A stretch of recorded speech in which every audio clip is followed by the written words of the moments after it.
I just want to congratulate our football team on a really gritty performance. And just so proud of them for finding a way to win. I knew it was going to be a tough physical game. They're a tough physical football team. A lot of respect for Coach Bielema and the job he's done there. They're long and athletic, and got a lot of things to work on. There's no doubt about it. But there's a lot of power in finding a way to win a game like that. There's a lot of so many positives that it creates in your team, the belief, and what we've been through the whole past year, and finally getting a Big Ten win in our first one it's just massive. You know, I can't put enough words into how important this game was and how important it was to find a way to win, to go 80 yards with no timeouts, and Connor Bazelak was awesome. So through for 330, I guess the numbers show. So we're just only going to get better. We're going to get a lot better. So proud of the grit of our defense. That goal line stand was special. Cam Jones, I can't say enough things about that young man. He's the heart and soul of this team. I knew it going into the game, and it showed during the game. He got injured.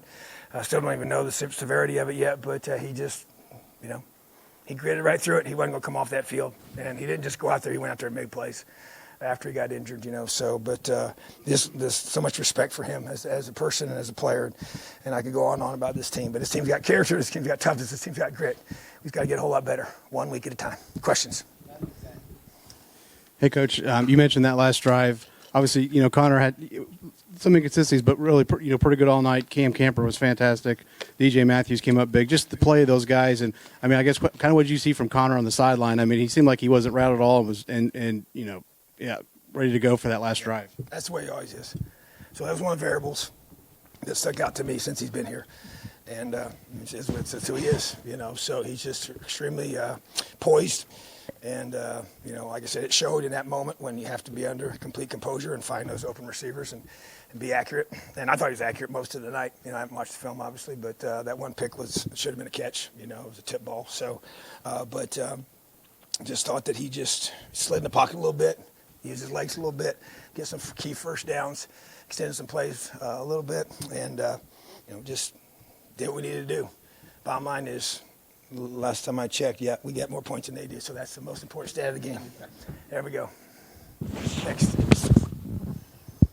I know that generally you've always talked about being, sort of day-to-day hands off of the offense, letting coordinators and position coaches, sort of manage things. But in that moment before that drive, did you step in and say anything to them? Did you want to step in and say anything to them just before that last drive, or was that something where you still want to step back, you want to let, whether it's a coordinator, a coach, or maybe Connor Bazelak kind of lead that huddle? Yeah, I just told him one thing: go score. I didn't tell them how to go do it. They know what we need to do. I said, guys, we got to go get a touchdown. We got 80 yards to go. We got no timeouts. What we did talk about, though, at the end, based on how many times I was on the headsets with the offensive staff talking about, based on when we scored, the point differential there, about how we would handle whether we go for two or go for an extra point because of the whole threat of getting it blocked and run, just all those dynamics you go through based on how many times. So we talked about that, but no, I don't. I'm not a micromanager as a coach. I never have been. I never will be. And you hire coordinators and you let them coach. And obviously, with myself involved in the defense like I am now, that's really going to be even more so. But at the same time, I didn't do it even in the past. Obviously I know what they're doing, but especially in those moments, you got to be able to think. You can't have somebody in your ear telling you what to do. And you hire somebody and you trust them.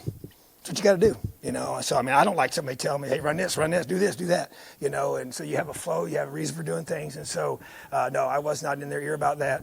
I am on the offensive side of the headsets when they're on the field.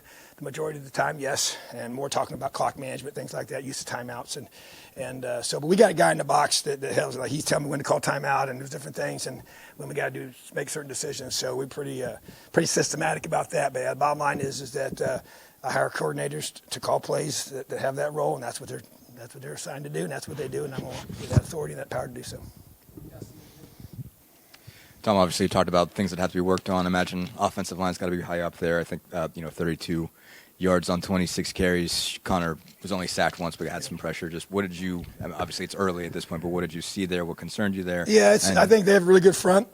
And they play a lot of bear type defense. It's really just stacked to stop the run, and they play man behind it and try to really make it hard to do those kind of things. And so, but obviously we made them pay for that with their passing game. But yeah, we got to work on that. There's no doubt about it.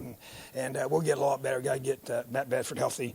We'll find out what his status is. But yeah, not good enough to win games consistently. But you know what? We won this game. So that's what we're trying to do, is win the first one, and then we just keep getting better every week. Tom, you already used words like massive and huge on this win, and coming off of last year and being in your sixth year to here, and what lies after this. Winning this game, the importance of winning or losing, of what happens if you lose it, or what you can do now by winning it. Where does this rank? I know you've beaten Michigan State and you had some big wins, but where does this rank as far as importance of wins? Very high. And I knew that. I never said it to our team. You know, we have a phrase here, and our kids know this. And I say, hey, this is the most important game of the season. Why? And they'll say, because it's the next one. Okay? But I knew what we've been through. I knew what this game meant. And, yeah, I mean, it's just it's huge. And it's not, you know, I get it. You know, it's not a top 25 team. But you guys know what we went through last year. You know, and you know where we haven't sang that stinking fight song for a long time after a win, okay? And this team has been through so much. And they've continued to fight and battle and battle and battle and battle, and they did it tonight. So I couldn't be more proud. Yeah, it's a huge win for us. And like I said, people can comment all they want about that. I could freaking care less. Bottom line is, I know this team. I know how much this meant to this football team, and this is a big deal. Yeah, we got to get a whole lot better, and we will. But you know what? I'm proud of them. They fought, and they found a way to win. And that's what we got to find a way to do every single week. Coach, Connor Bazelak said you guys came into the game believing that you could win. After going through last year and then falling behind and having the second half you did, was there somebody who stepped up and a player who had a message? I know it looked like Cam Jones spoke to the whole team between the third and fourth quarters. So somebody who stepped up and kind of said, hey, we're not losing tonight? Yeah, it was Cam Jones. So at the end of the third quarter, as you know, you saw the sequence. So we come out of halftime, and we got a 6-point lead, and we get the ball. You want to drive down, go score, and really put the control on the game. And the opposite happens. We throw the pick, they end up scoring, and now they're up by a point. And it obviously stayed that way until the last few seconds of the game. So after the end of the third quarter, Cam Jones, so we brought the team up. I spoke to him first and tag teamed to him, and he finished it off. And the whole message was, find a way to finish and win this game. And he believed we were going to find a way, and that's all we talked about. Even when there was not much time left and we were on the goal line and we had to get a goal line stand, who made the play on the goal line? Cam Jones. You know, and so it just, you know, those are special things. And you know, Big Ten wins are hard. Every win's hard. I mean, I've learned this being here long enough. You get excited about every win. I don't care who you play. They're hard to win. It's tough to win.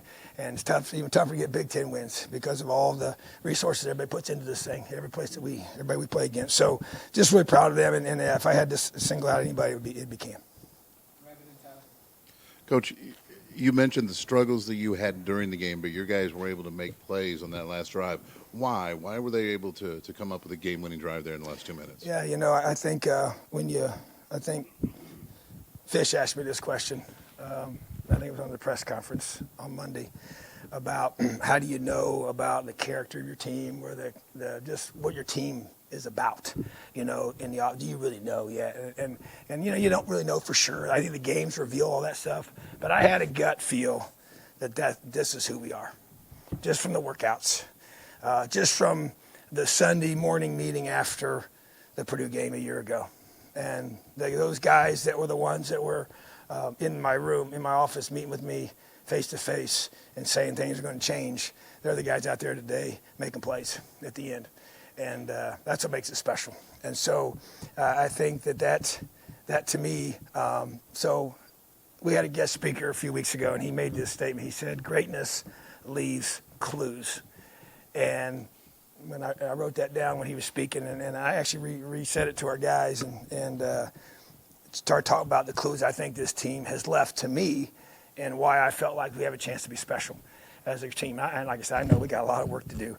But when I mean special, I mean a team that has unbelievable grit and fight to find a way to finish. Because that's what it takes to be great in this life, is to have, you know, perseverance and passion towards a long-term goal. And so, to me, that's what this team displayed to me. And you rely on your leaders for that, you know, and you train them for these moments, and we have an amazing strength staff, and we talk about our conditioning and winning the fourth quarter. And we made a huge deal about that and how we're going to play on offense, how we're going to play on defense. We're going to play a whole bunch of guys on defense, which we did.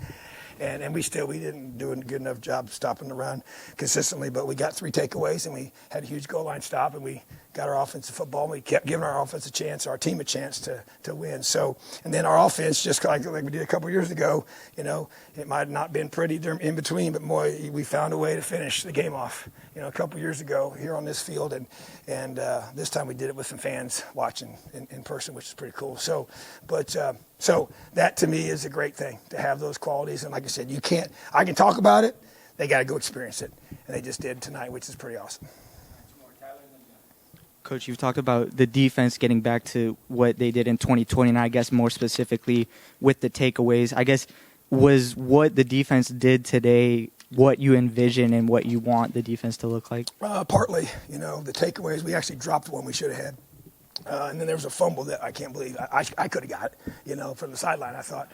So, but it seemed like just laying there forever, And so, so we should have had more takeaways. But in this game, the way it's played today, they're going to get yards, okay? You got to limit them from scoring touchdowns, and you got to get takeaways. And that's what we did tonight. You hold a team to 20 points or less in this day and age of football. It's pretty good. You're going to be one of the top defenses in the country. So, but still, much to work on. So I'm proud of some things about it. Saw some signs of it. Not nearly close to being satisfied with it, but a good starting point. Because once again, this is the other thing too. With all the injuries that we had a year ago, we were really, really careful in how we practiced. To the point where I was a little concerned about going into the game and playing, 80, 90 snaps of live tackle. We've never done that the whole time, and because we trying to keep our guys healthy. We went live for sure. We did tackle, but it was we're just trying to find ways to do that both in the spring and in the fall. And so we tackled less live than I've ever in the history of my coaching career in the last during fall camp and during spring football. But at the same time, we just got to continue to build off of that. But I also think Chase Brown's a really good running back. I mean, he is flat out. He is put together. He is quick. He is explosive, and he's one of the top. I think he's one of the top running backs in the Big Ten without question. So, we didn't tackle him very good. And the number one is the jitters we're going to see. So he's a really talented receiver. Is a great guy with the ball in his hand. So I thought we missed too many tackles, and I didn't like how we stopped the run. From goal line to goal line, but we did when we needed to. Tom, you talked a lot this offseason about the need to add explosive playmakers on offense. Cam Camper obviously had a big game tonight. Just how impressive is that for you for a guy to make the jump from junior college to now Big Ten football, making big plays on that final drive, and then also getting DJ back? Yeah, it's impressive. We had two guys over 100 yards for the first time in a while. What's the stat on that? We don't have that yet. Okay, figure that out there, buddy boo. So, Cam Camper to me is a great story. Came out of high school and was really small. He had a huge growth spurt, both in weight and in his height, and kind of became a different kid, was not highly recruited. But when I put his film in from the junior college, I was like, how is this kid not a guy that everybody's trying to get, And so we got to know him, loved him as a person, thought he was a great fit for us. And I know I've talked about him. I'm not shocked by tonight. I really am not. I thought he was special in practice, and I know DJ is. We had to get him healthy and get him back, So, but we got I think we got several others too that have a chance to be really, really good. So that just going to take some time, but that timing will come. You can see we got a talented quarterback that can get him the football, and we just got to keep getting better in the run game and get better up front, and we will. And but no, it's proud of Cam and proud of DJ. What a story! That guy's been through a lot, and he was close to just kind of deciding it wasn't worth it anymore. But he and I spent a lot of time together, so I love that kid. Awesome. Have a great night, Leo. Go Hoosiers!